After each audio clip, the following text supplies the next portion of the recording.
আল্লাহ পাক রব্বুল আলামিন যুগে যুগে নেককার নারীর গড়ে নেককার সন্তান জন্ম দিয়েছেন। আলেম ওলামা ওলিয়া উলিয়া গৌস কুতুব জন্ম দিয়েছেন। কুরআনুল কারীম মুসলিম নারীরা মুখস্থ করবে না, এটা হতে পারে না। মুসলমান নারীরা কোরআন মুখস্থ করবে। কুরআনুল কারীম কোরআনের ছোঁয়া পুরুষরা যেমন পাইবে, নারীরাও যেন এমন পায়। বরং তুলনামূলকভাবে আমি লক্ষ্য করে দেখেছি, যেই ঘরে নারী দিনদার হন ওই ঘরে পুরুষরা দিনের পথে। মুসলমান ভাইয়েরা আমার, কোনো একজন বাবা নারী নিয়ত করেন যে আমার মেয়েটাকে আমি কোরআনের হাফেজা বানাবো, ঘর থেকে বের হতে পারবে।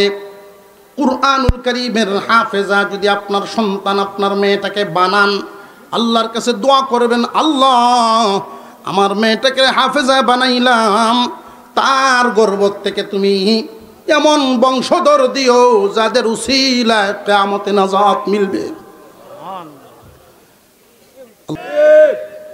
নারী যদি দিনদার হন, পুরুষরা দিনের পথে চলা সহজ হয়। এইখানে যদি একটা মেয়ে কয়েক বছর পড়ার পরে হাফেজ হইতে নাও পারে, কয়েক পারা পড়ছে, এই যে পরিবেশে ঢুইকা গেল, মহিলা মাদ্রাসায় পড়ার কারণে কয়েক বছর পড়েছেন, আলেমা হতে পারেন নাই, পরিবেশে ঢুইকা গেল। এক নাম্বার কথা হলো পর্দার তালিম তারে আর আপনি বাবা হিসাবে আর দেওয়া লাগবে না, পর্দার ব্যবস্থাটুকু করে দিবেন। অভাব থাকলে আপনাকে পর্দার ব্যবস্থা করে দেওয়ার জন্য বাধ্য করবে। পর্দার পরিবেশ অটোমেটিক হয়ে যায়। এই মেয়েটাকে যেইখানে আপনি বিবাহ দিবেন, ওই পরিবারটাকেও গিয়া তার আলোতেই আলোকিত করব, পর্দানসীন বানাইব। তার আনেওয়ালা বংশধর সন্তানাদি আলেম হইতে পারুক, হাফেজ হইতে পারুক আর না পারুক, অন্তত মা যতদিন জিন্দা থাকবে বেনামাজি হইতে দিবে না। এই মাদ্রাসাগুলো আমাদের জন্য রহমত। মুসলমান ভাইয়েরা আমার, মহিলা মা বোনদের জন্য মুসলিম নারীদের কর্মস্থল বাসস্থল আল্লাহ ঘোষণা করছেন কোথায়? ঘরে। কোন জায়গায়? ঘরে নারীরা থাকবে, ঘরে না বাজারে। আরো জোরে কর। বের হতে পারবে তারা কয় কারণ? এক নাম্বার ব্যক্তিগত কারণ, দুই নাম্বার ধর্মীয় কারণ।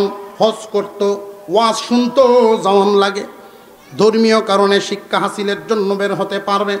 তিন নাম্বার আর্থিক কারণ। যদি দেখা যায় একজন নারীকে খাদ্য দেওয়ার দায়িত্ব বিয়ের আগ পর্যন্ত বাবা বা ভাই, বিয়ের পরে স্বামী অথবা ছেলে সন্তানাদি। কিন্তু দেখা যায় এমন একজন নারী বাবাও নাই, ভাইও নাই, স্বামীও নাই, ছেলেও নাই। এমত অবস্থায় রাষ্ট্র যদি ইসলামিক হয় তাহলে সরকারের জিম্মাদারি হয়ে যায়। সরকারের দায়িত্ব হলো ওই নারীকে পর্দার হালতে পৌঁছায় দেওয়া, তার সকল ব্যবস্থাপনা, সকল কিছু। এমন যদি না হয়, নারী যেন না খায়া মরণ না লাগে, শরীয়ত এই জন্য তাকে অনুমতি দিয়েছেন।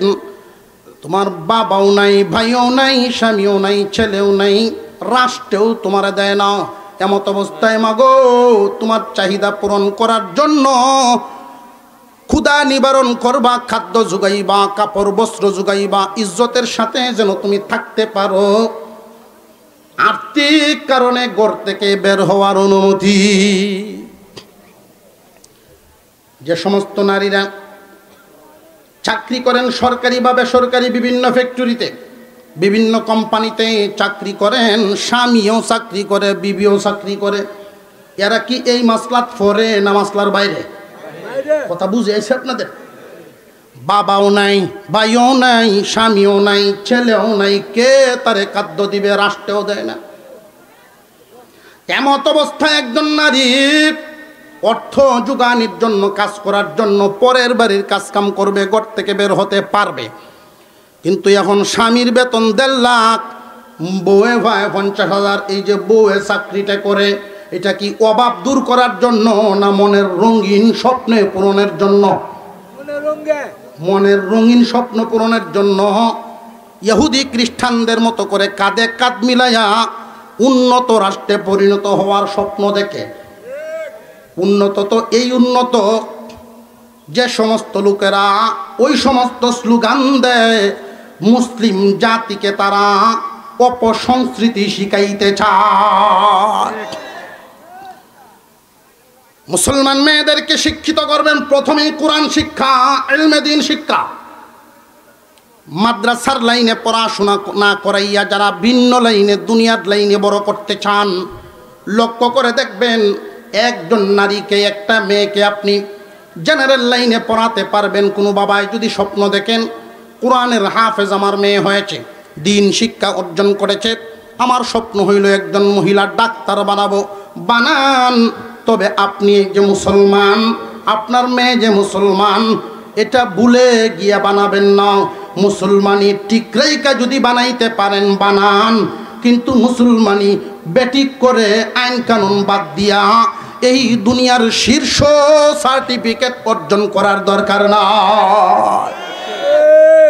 মুসলমান ভাইরা আমার, আল্লাহ পাক রব্বুল আলামিন মুসলিম নারীদেরকে ইজ্জত দিয়েছেন, সম্মান দিয়েছেন। স্বামীর বেতন এত, বিবির বেতন এত, দুজন যে বেতন আনাত যাও, তোমার পরিবারের অনেক ঘাটতি হয়, যাক ওই দিকে যাই না। কি ব্যাপার, কাজ জ্বালা গেছে নাকি? ডাক্তার না এই বেড়া, এই বুড়া বেড়া আর এই বুড়া বেড়া দিও জনে নারে তাকবীর,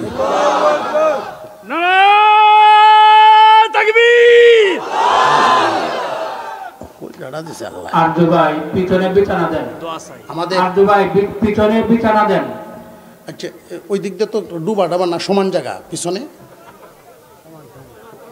আচ্ছা আমরা একটু একটু নিজ নিজ জিম্মাদারির থেকে একটু হরকত করে একটু সামনের দিকে কি প্রত্যেকে আসতে পারে কিনা, আমরা একটু সবাই একটু দাঁড়াইতে পারি। আমার বয়ানটা একটু সামনের দিকে আগাই, আরো একটু দাঁড়াইতে। আলহামদুলিল্লাহ, আমরা নারে তাকবীর, প্রত্যেকে নিজ নিজ নিজ নিজ জায়গার থেকে এক এক দুই হাত সামনে আসেন, প্রত্যেকে একটু সামনে আগায় আসেন। হ্যাঁ, হাইটে আবার বসে যান, বসে যান।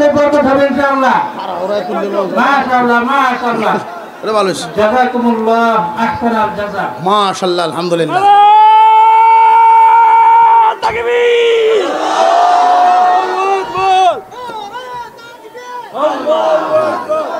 অনেক মানুষ পিছন থেকে কিন্তু এই কারণের সুবিধায় একবারে এই ফিসের থেকে করে মাঝখানে আসছে, এটা ভালো হয়েছে। অসুবিধা কি? আল্লাহ কবুল করুক, বলুন আমিন। আমরা প্রত্যেকেই বসে যাই, প্রত্যেকেই বসে যাই। আল্লাহ তাআলা আজকের এই মাহফিলকে কবুল করেন। আপনারা এই যে কষ্ট করে বসলেন, আপনাদের বসাকে কবুল করেন, আমরা বলি আমিন। কেউ যদি একটু একটু হরকত করে চেষ্টা করে যদি এই সাইডে আইতে পারেন, তাহলে আরামে বাতাস খাইবেন, গাছপালার বাতাস আছে দিক দিয়ে, আরামে বইতেন পারবেন, জায়গাও বেশি পাইবেন। এখন খালি সেই দিক দিয়ে ঠিকই লাগায়। বলতেছিলাম মহিলা মা বোন, আমাদের মা বোনদেরকে আল্লাহ জায়গা নির্ধারণ করে দিয়েছেন। ইচ্ছা করলেই মুসলিম নারী মন মতো চলতে পারবা না। তোমাকে ঘর থেকে বের করতে চায় ইহুদি খ্রিস্টান, শিয়ালের মিছিলের মতো মুরগিরে কয় তোমরা মুখটা মেলাই তারো না, মিছিল দিতারো না, তোমরা করবন ধরে তো না হরতারো না। হ্যাঁ, এরার কথা চলেন লাগবো, রাত বড় ঘুরবা। এরা শিহায়, শিয়ালে যদি মুরগির এইটা শিহায়, এটা কি মুরগির লাভের জন্য না ক্ষতির জন্য? ক্ষতির জন্য। বাইরে তো আর সুবিধা হয়তো। মুসলিম নারীদেরকে ঘরের বের করার একটা চক্রান্ত হলো, এটা তাদের চরিত্রের কথা বলছি না, মূলত আমাদের লস করা। আমি আগেই যে বললাম, আমাদের দৌলত নষ্ট হবে কি, আল্লাহ ওয়ালা জন্ম দেওয়া ফ্যাক্টরিগুলো নষ্ট হবে। বেপরদায় বের করে দিল।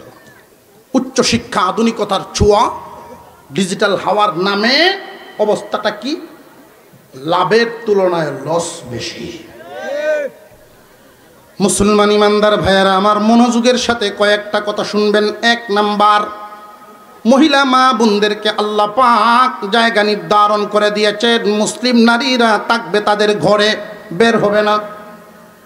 মুসলিম নারীরা থাকবে ঘরে, নারীদের ঘরটা কোথায়? বিয়ের আগে বাবার ঘর, বিয়ের পর স্বামীর ঘর। একজন নারী, মুসলিম নারী যদি ঘর থেকে বের হওয়ার প্রয়োজন পড়ে, শরীয়ত অনুমতি দিয়েছে, বের হতে পারবে। মুসলিম নারীদের প্রয়োজন তিন ভাবে হয়, তিন প্রকারের প্রয়োজন: ব্যক্তিগত, ধর্মীয়, আর্থিক। ব্যক্তিগত, ধর্মীয়, আর্থিক। আর্থিক প্রয়োজন মুসলমান নারীদের কখন পরে একটা গ্রামে, একটা ইউনিয়নে 2-4-10টা মহিলা হয়তো তকদিরের ফল আল্লাহ পাক তার ভাগ্যটাই এমন রাখছেন, কোনো সম্পদও নাই, বাবাও নাই, ছেলেও নাই, ভাইও নাই, স্বামীও নাই, অর্থ সম্পদও নাই, সরকারেও দেখে না, এলাকার গণ্যমান্য ব্যক্তিদের খোঁজখবরও নাই। এমন একজন নারী, অসহায় মহিলা, ঘর থেকে বের হয়ে আরেকজনের বাড়ির কাজ করা লাগবে, আর নইলে ঘর থেকে বের হওয়া লাগে না। এমন অসহায়ত্ব, এমন দুর্বল হালত নারীদের সবার না। হঠাৎ শতে হাজারে 2-1 হইতে পারে, হাজারে 2-1 হইতে পারে। তাদেরকে আমরা যদি সহযোগিতার, মুসলমান সহযোগিতার হাত বাড়ায়া দেয়, আশপাশের মানুষ সাহায্য করে, তাহলে একজন নারী পর্দার হালতে তাইকেই তার চাহিদা পূরণ করে জীবন কাটায়া দিতে পারে। ওই নারীর হালতটা, যারা নিজের অর্থের কারণে ঘর থেকে বের হওয়া লাগে, এরা কি ইজ্জতওয়ালা না তুলনামূলকভাবে অসহায়? সমাজে প্রতিষ্ঠিত না অসহায়? অসহায়ত্বের কারণে ইসলামী অনুমতি দেয়। বর্তমান সময়ে যে সমস্ত নারীরা চাকরির চেয়ারে বসেন, তারা মনে করেন আমি সরকারি চাকরিজীবী। তুমি যে মুসলমান, তোমার উপরে যে বিধিবিধান ওইটা তুমি বুইলা গেছো। যদি মনে থাকতো তাহলে তোমার এই চাকরিটা সম্মানের না, এটা তোমার জন্য অসম্মানের।